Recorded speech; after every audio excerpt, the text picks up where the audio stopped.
we started this session today by Pete talking about go out for half an hour at lunchtime, and I know it's something that Pete finds majorly beneficial, and other people will if you do it regularly.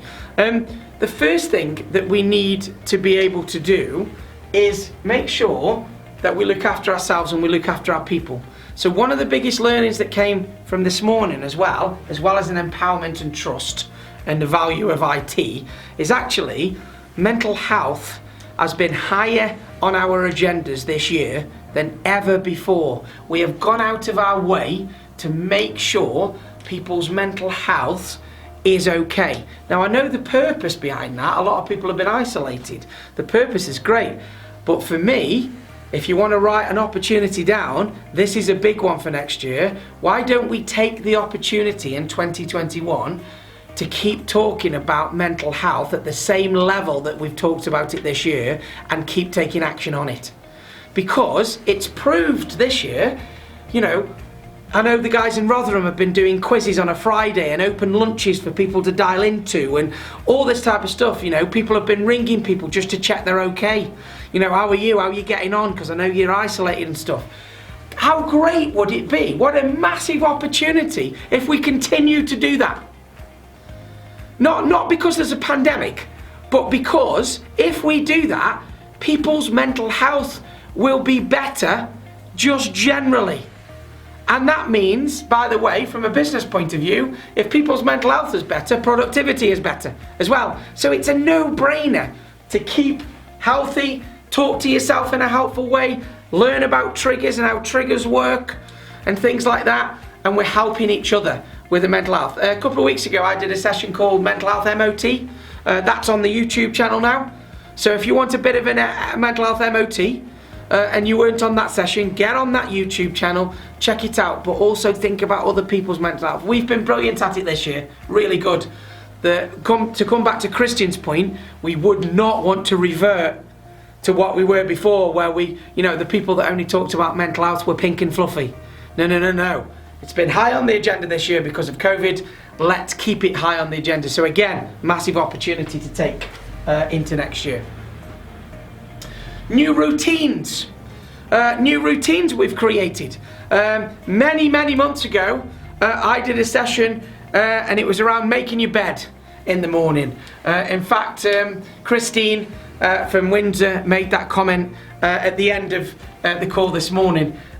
She got into a new routine, wasn't really like not working at home, so got into a new routine. And the make your bed bit, if you remember, comes from a Navy SEAL. And he said, if you want to change the world, start off when you wake up by making your bed. And the point he was getting at was, we needed to find new routines, new ways of doing things. That possibility thinking came out. We've got new routines. As Christians rightly pointed out earlier, we don't want to go back to old routines. There's one or two things that you want to go back to, I get that.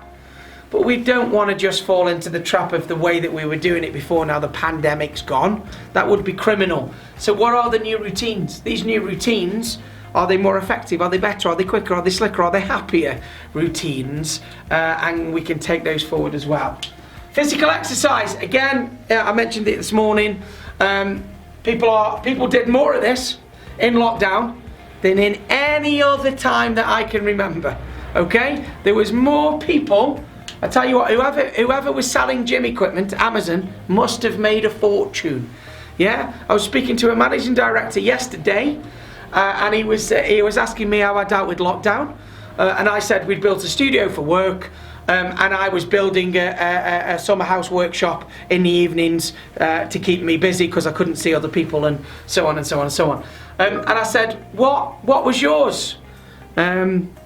We are doing this because that's the way we've always done it. Absolutely. If you always do what you've always done, you'll always get what you've always got, Christian. You're absolutely right. So I said to this MD yesterday, I said, what was your lockdown? How did you deal with lockdown? And he said, I bought a bike and I'm still biking now. I bought a push bike and I've been really enjoying it. And the amount of people that actually did more with their physical health in lockdown than any time in history, right? And it's already slipping back. There's people going, well, yeah, I kind of did it when I was in lockdown and I haven't really got the time now, and it's kind of filtered off a little bit.